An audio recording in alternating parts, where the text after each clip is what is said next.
Okay, here we are at one of my late summer hot spots. This is a butterfly hot spot. You get lots of monarchs, swallowtails, red admirals, everything in here. Because these butterfly bush are quite the nectar powerhouse. And I think we got here a monarch. We'll get a little bit closer and check it out.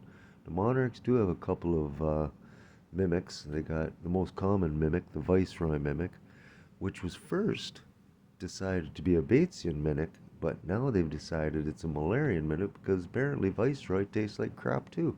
But there's still lots of birds and rodents that'll eat these guys, and Orioles love eating monarchs. But let's get a little closer. That is definitely a monarch. You can see where that front lobe on the back wing meets the back lines.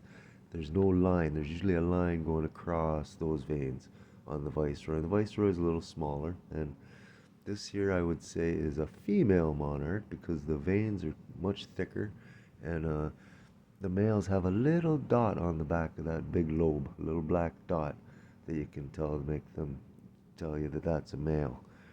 And these guys have a nice clubbed antenna which they can use for smelling, even tasting. And they'll come down here and they'll just go and drink on this nectar here because that's all they drink. And their caterpillars obviously eat the milkweed, which makes them taste so bad. And these ones here, they got a neat way of making out. The man will chase the woman in the air and then he'll knock her down to the ground and then they'll do their thing. But she's not too stupid. If you're too early, she won't even use your spermatozoid. She'll just eat it, like all the nutrients out of it, and use it for her own benefit. So, ha ha ha to the early comers. These guys are obviously in the Lepidoptera family, which is moths and butterflies. You notice butterflies have the clubbed antenna more, and the moths have the furry antenna. Nice spread of the wings there. And these guys have a huge migration from Canada all the way to Mexico. And they use the sun to get down there. And oh, there he goes now. He's on his way to Mexico. They'll use the sun, and on a cloudy day, they actually have a built-in magnetic compass to guide them along their way.